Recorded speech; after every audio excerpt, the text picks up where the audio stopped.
Hello guys, j'espère que vous allez bien. Moi je vais super bien. Bienvenue sur ma chaîne YouTube Anaïs Brand Manager. Aujourd'hui on va parler d'un sujet super fun parce que je vais vous parler de mon premier jour aux États-Unis d'Amérique. Et donc ceci sera la première vidéo d'une chaîne de vidéos sur mon quotidien aux États-Unis d'Amérique, ce que je fais, les couacs, les trucs drôles qui m'arrivent, les péripéties. Franchement, il y a tellement de choses qui m'arrivent, mais il faudrait que je vous parle de mon premier jour à Washington. Et donc, on va parler de ça maintenant. Générique.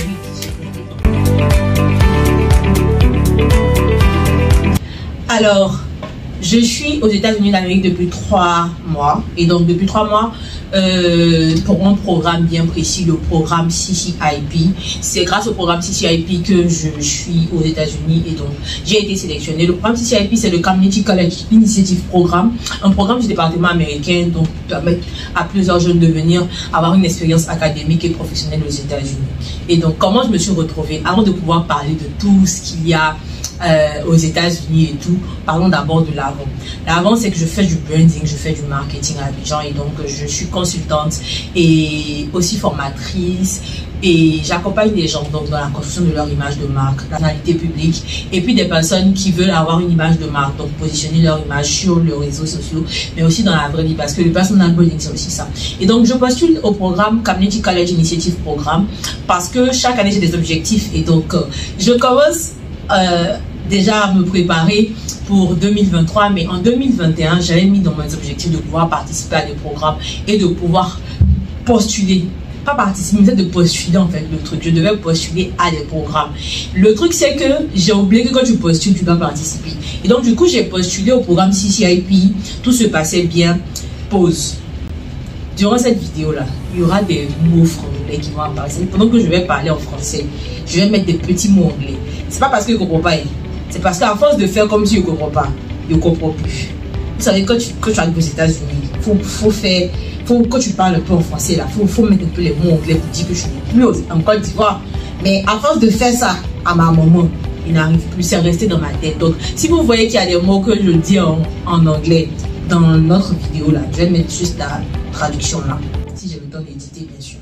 Et donc, je postule au programme CCIP parce que c'était un goal pour moi de postuler à certains programmes avant la fin de l'année 2021.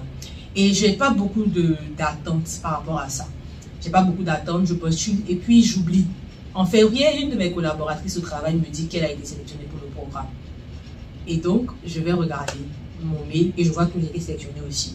Bonne nouvelle, suite à cela, il y a plusieurs processus que je vais vous épargner dans cette vidéo parce que c'est pas une vidéo du CCIP, c'est une vidéo de mon premier jour à Washington.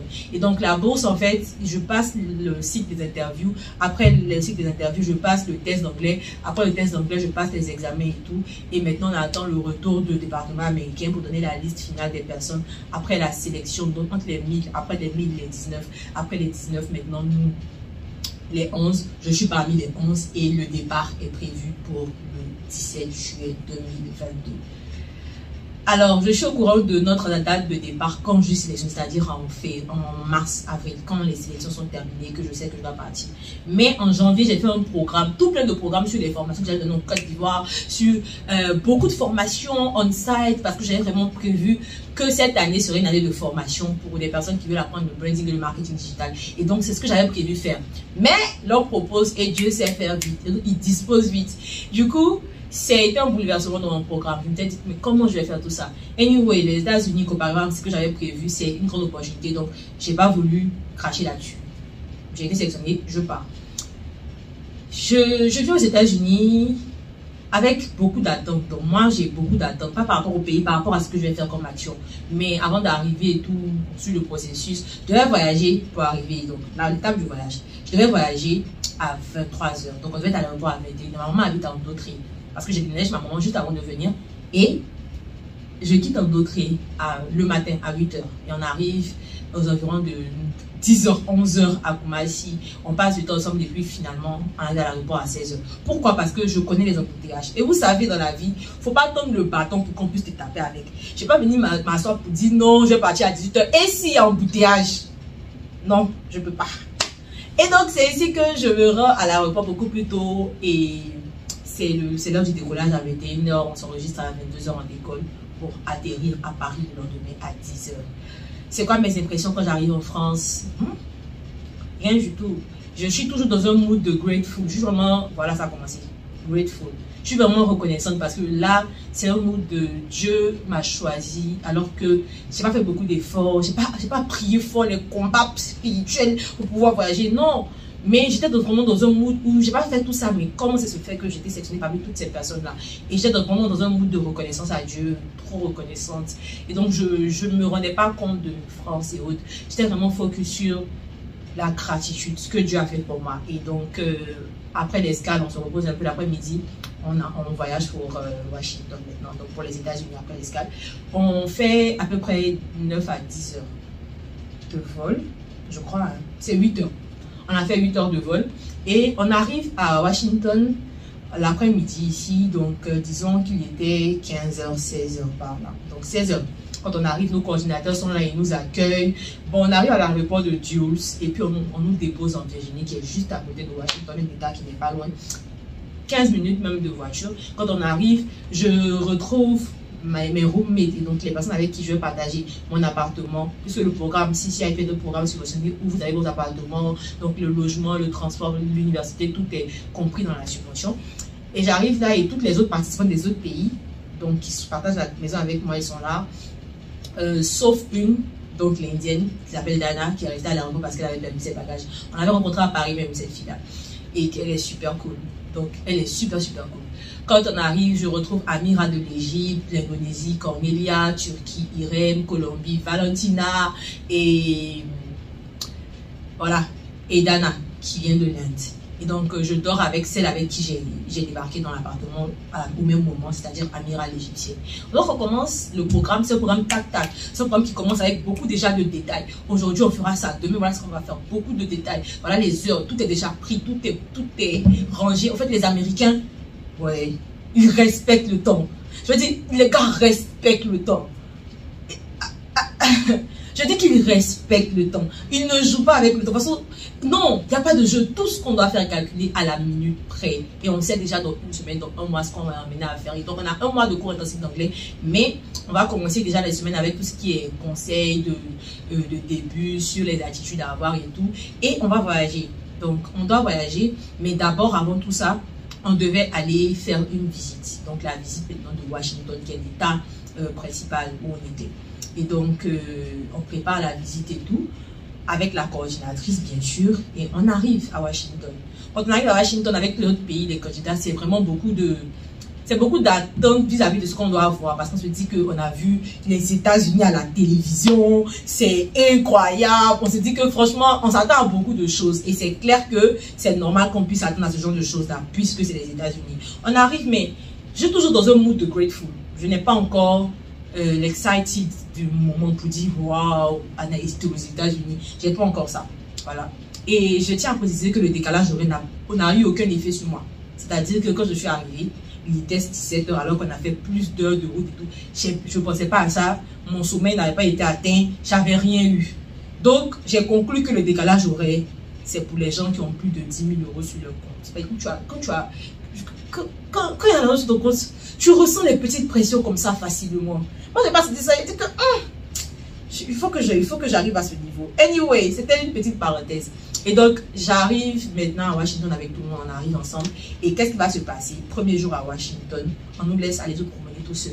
Jusqu'à midi, on fait une pause. Et donc, je vais dans un fast-food avec 3 personnes. Donc, 2 Sud-Africaines et une Indonésienne, plus notre coordinatrice. Donc, on va manger ensemble. On finit de payer nos différents plats. Et comme moi, je paye mon plat, première anecdote, aux États-Unis d'Amérique, à Washington, on me donne 2 plats. Et donc, une fille Annie, je suis une fille Annie, ma maman Annie, je ne veux pas payer 2 plats, alors que je veux manger un seul plat. J'ai commencé à me plaindre en anglais. Il faut me voir maintenant. I don't want to have two. I don't want to have two. I just pay for one. I just want one. Ils ont commencé à m'expliquer, ils ne comprenaient pas ce qu'ils m'expliquaient. La coordinatrice et les Sud-Africaines m'expliquaient. Je ne comprenais pas. Elle m'a demandé, m'a posé des questions. Je lui ai dit que j'ai commandé seulement qu'un seul plat. Et finalement, on parle avec les gens du fast-food qui me disent que non, en fait, tu es la 100e cliente du jour et donc tu as droit au même plat 2 fois. Quelqu'un d'autre a payé pour toi, donc on ne connaît pas qui a payé. J'étais like, hein? Premier jour aux États-Unis, la fille préférée du Seigneur, 2 plats. Je dis, mon mood a changé maintenant. Je n'étais plus dans le sens de j'ai payé 2 plats. Quand je me suis rendu compte, les Sud-Africains m'ont dit que tu es trop chanceuse. Je me dis, mon cher, c'est la grâce a dépoté. Je ne savais pas ce qui m'attendait. Je ne savais pas. Je tiens à préciser aussi que quand on est arrivé à l'aéroport de Dulles à Washington, j'ai touché le sol parce qu'en tant qu'enfant, enfant de Dieu, tous les territoires doivent être sous mon autorité. Donc j'ai parlé au sol. J'ai dit, toi sol, tac, tac, tac, tac. Et donc quand j'ai eu le plat, je dis que voilà, les déclarations, ça marche. Il faut déclarer sur les territoires, c'est une petite parenthèse pour vous, déclarer partout où vous passez là, touchez le sol, les gens de la Russie, touchez, parlez, les anges sont là, ils vont faire. Et donc j'ai eu les 2 plats, j'étais super contente, j'ai mis le plat dans mon sac pour aller à la maison pour manger ça le soir et tout. Et donc dès qu'on finit de manger, le temps était très beau, je vous assure, le temps était beau. On prend maintenant ce qu'on appelle des trottinettes ici. C'est des trottinettes électriques, tu peux te mettre dessus et puis tu peux aller sur de longues distances avec, parce qu'il n'y a pas de warren. On marche, ici on marche. Ouh! On peut marcher comme Coco dit château.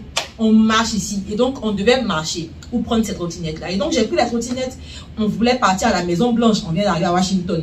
Les monuments qu'on doit visiter, forcer à la Maison Blanche dedans. On devait partir à la Maison Blanche. Et on prend la trottinette, moi et les 2 Sud-Africaines et ma voisine que je rencontre sur le chemin, ma voisine de chambre. Et donc, le temps qui était beau change.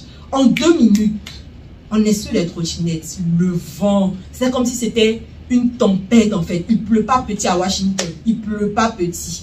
Vous dites comme la pluie d'Abidjan qui tâche. Non.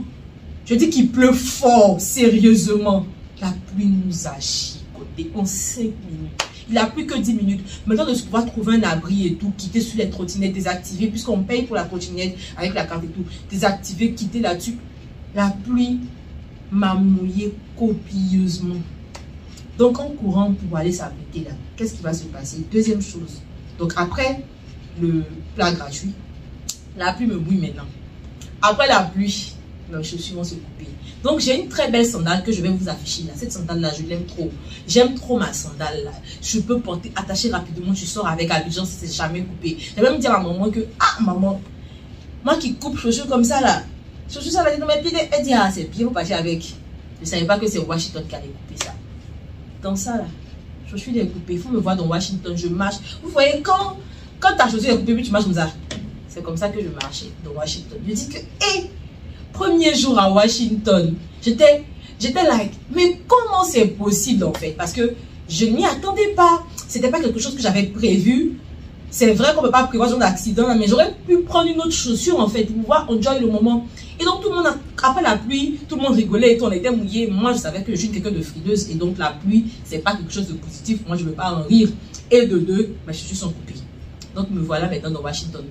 Je ne veux plus rien faire. Je suis assise, j'attends que tout le monde finisse d'enjoy pour qu'on puisse rentrer à la maison. Parce que je suis impatiente de rentrer à la maison. Je suis mouillée.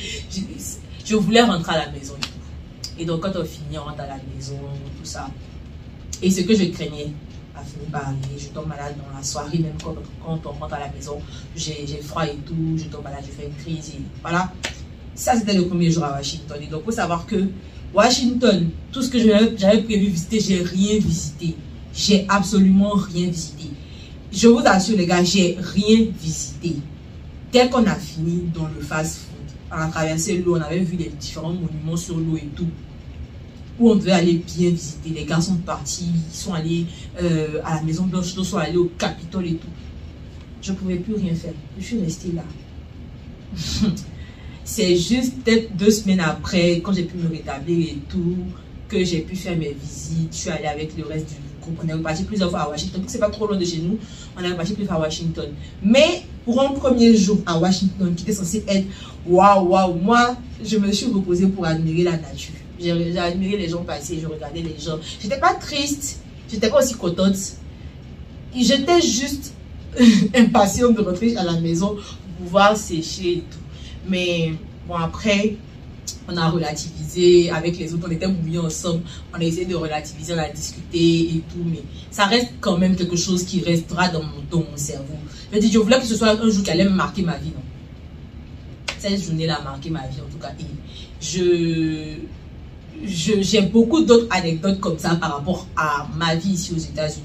quand je me suis perdue. Je me suis perdue tellement de fois que je ne sais même plus. Mais on va parler dans d'autres vidéos. Dans une autre vidéo, j'ai parlé de mes 3 mois aux États-Unis, les choses les plus étonnantes que j'ai vécues et les choses les plus extraordinaires. J'espère que ça sera une chaîne pour pouvoir vous permettre de vous détendre parce que c'est vraiment ça l'idée, c'est que ce soit une chaîne YouTube pour que vous puissiez apprendre la culture américaine avec moi, découvrir avec moi et puis vous détendre avec les histoires que je vis, toutes les péripéties que je vis.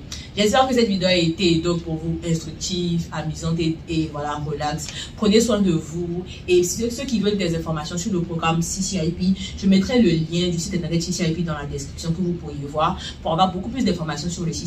Et puis, je vais aussi parler du processus donc, de sélection du CCIP de notre vidéo sur ma chaîne. Donc, restez connectés, abonnez-vous là. Likez la vidéo, partagez. Premier jour à Washington, c'était chic.